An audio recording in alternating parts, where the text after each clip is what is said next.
विद्यार्थियों, आप सभी को नमस्कार। आशा करता हूँ आप सभी स्वस्थ होंगे। इसके पूर्व के वीडियो में हमने ज्ञान मार्गी शाखा पढ़ा। अब हम प्रेम मार्गी शाखा या सूफी काव्य धारा पढ़ने जा रहे हैं। एक एक करके ध्यान करके सुनेंगे। इस वीडियो के उपरांत मैं इसको फ़ोटो भी भेज दूंगा। इसको अपने नोट्स एक बढ़िया व्यवस्थित बना लीजिएगा। ये आने वाली परीक्षा में, बोर्ड परीक्षा में बहुत महत्वपूर्ण है। इसको पढ़ेंगे। आप सब लोग छोटी कक्षाओं 9th और 10th में पढ़ चुके हैं, तो ये 11 और 12 के विद्यार्थियों के लिए है। चलिए, हम प्रेम मार्गी या सूफी काव्यधारा, इसको सूफी काव्यधारा क्यों कहा जाता है? क्योंकि इसमें इस्लाम धर्म को मानने वाले सूफी संतों के द्वारा इस शाखा में काव्य सृजन किया गया है, जिस कारण से इसको सूफी काव्यधारा भी कहा जाता है। चलिए, प्रेम मार्गी क्यों कहा जाता है? क्योंकि इन कवियों का मुख्य उद्देश्य था प्रेम करके ही ईश्वर की प्राप्ति हो सकती है, क्योंकि प्रत्येक व्यक्ति की आत्मा में परमात्मा का वास होता है। अतः प्रेम करके ही ईश्वर को प्राप्त किया जा सकता है। इनमें प्रेम मार्गी शाखा के प्रणेता या प्रमुख कवि मलिक मोहम्मद जायसी हैं। इनमें जासी लिखा हुआ है, जायसी हैं। तो जायसी, ध्यान देखेंगे, ये जायसी है, ये मलिक मोहम्मद जायसी। जायसी इनको क्यों कहा गया है? क्योंकि ये जायस नामक गांव के रहने वाले थे। बिहार में इनका जन्म हुआ था और ये जायस गांव के रहने वाले थे, और इसलिए इनको जायसी जायसी कहने लगे। चलिए, अब इनकी रचनाएं देख लेती हैं, हमारे इतना ही काम का है। मलिक मोहम्मद जायसी ने पद्मावत, अखरावत, आखिरी कलाम, चित्ररेखा,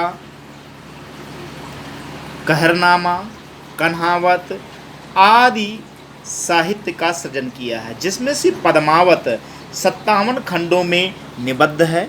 ये पद्मावत इनका, ये 57 खंडों में निबद्ध है।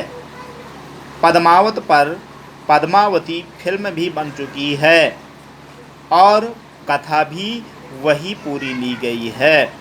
पद्मावत इसलिए भी महत्वपूर्ण है क्योंकि इसमें हमारे देश का पूर्व साहित्य और इतिहास दोनों छिपा हुआ है। पद्मावत 57 खंडों में निबद्ध है। इसके बाद अखरावट, अखरावट में 12 खड़ी का वर्णन है। इसमें जो है 12 खड़ी का वर्णन है। अखा, आखर माने होता है अक्षर, हैं, तो अखरावट से अक्षर बना है, इसमें 12 खड़ी का वर्णन है। आखिरी कलाम, इसमें जो है कयामत का वर्णन है। फिर इसके बाद आते हैं चित्ररेखा। चित्ररेखा देखिए इनकी रचना है, लेकिन एक चित्रलेखा है, वो भगवती चरण वर्मा का उपन्यास है। ध्यान देंगे विद्यार्थियों, चित्रलेखा भगवती चरण वर्मा का उपन्यास है और चित्ररेखा मलिक मोहम्मद जायसी का पद्य है। फिर कहरनामा, कन्हावत, कन्हावत में कृष्ण के चरित्र का वर्णन है। इस तरह से इनकी ये रचनाओं में से पद्मावत, अखरावत, आखिरी कलाम, चित्ररेखा, ये अत्यंत 4 रचनाएं बहुत महत्वपूर्ण की हैं, इसलिए इनको तैयार कर लेंगे। अब इसके बाद आ जाते हैं हम असाहित। असाहित कवि, इनकी रचना है हंसावली। हंसावली राजकुमारी थी और उस हंसावली पर आधारित, उसके प्रेम प्रसंग पर आधारित यह काव्य लिखा गया है। असाहित कवि ने लिखा था। फिर इसके बाद आता है मुल्ला दाऊद। मुल्ला दाऊद की रचना चंदायन है। मुल्ला दाऊद की रचना से हजारी प्रसाद द्विवेदी प्रथम सूफी काव्य मानते हैं। इसको प्रथम सूफी काव्य मुल्ला दाऊद की रचना चंदायन से मानते हैं। चंदा और लोरिक की कथा है। इसमें चंदा नायिका है और उसी के नाम पर आधारित यह काव्य रचा गया है। फिर इसके बाद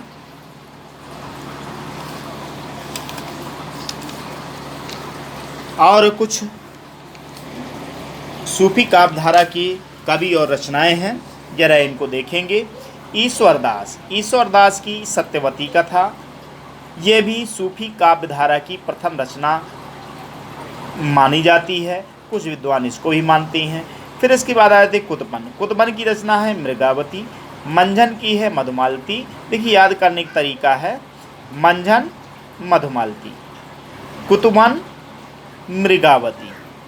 ये ध्यान रहे, कुतुबन मृगावती, ये लास्ट में तावर्ग है और इसमें भी तावर्ग है। ये याद करने की सब टेक्निक है, इनको याद करेंगे। मंझन मधुमालती, माँ मंझन मधुमालती। उस्मान चित्रावली, उस्मान चित्रावली। अब उस्मान की है चित्रावली, यहाँ आधा कटाक्षर है, यहाँ भी कटाक्षर है। चलिए, शेख नबी ज्ञानदीप। शेख जो होती हैं वो मौलवी होती हैं, शेख के पास ज्ञान होता है। शेख नबी ज्ञानदीप इनकी रचना है, शेख नबी कवि हैं। कासिम शाह हंस जवाहिर इनकी रचना है। फिर इसके बाद नूर मोहम्मद, ये नूर मोहम्मद जो है ये भी सूफी काव्यधारा के पहुँचे हुए कवि और संत थे। जरा देखिए, इनकी रचना अनुराग बांसुरी भगवान श्री कृष्ण पर आधारित है। इंद्रावती, ये रानी इंद्रावती के जीवन चरित्र पर वर्णन है। इसके बाद पुहकर कवि हैं, इनकी रचना है रसरतन। एक महिला सादिका भी थी जिसका नाम था राबिया। ये पूछ लिया जाता है कि राबिया किस काव्यधारा की कवित्री थी, तो राबिया सूफी काव्यधारा की कवित्री थी। इन कवियों की प्रमुख विशेषता थी कि ये सभी लगभग सब मुस्लिम थे और ये मुस्लिम होते हुए भी हिंदू जात के राजा और रानियों की प्रेम कथा को बड़े ही सुंदर ढंग से वर्णन किया है। जैसे इनमें से ईश्वरदास हैं, ईश्वरदास ये आपके जो है हिंदू हैं। इनमें से पुहकर भी हैं, ये भी हिंदू हैं। दो एक हिंदू कवि हैं, बाकी सभी जो है सभी के सभी मुस्लिम कवि ही हैं। लेकिन इन्होंने कथा जो लिखी है, जो काव्य रचा है, वो किसी राजा रानी की प्रेम कथा का सुंदर चित्रण किया है। इनकी यही विशेषता है। इस तरह से ये भक्ति काल में निर्गुण शाखा समाप्त हुई। निर्गुण शाखा में ज्ञान मार्गी और प्रेम मार्गी ये दोनों हो गए। ज्ञान मार्गी के प्रणेता कबीरदास, प्रेम मार्गी के प्रणेता मलिक मोहम्मद जायसी। चलिए, ये इस तरह से आपका हो गया। इसके बाद आता है भक्ति काल, सगुण भक्ति शाखा। भक्ति काल तो ही चल ही रहा है।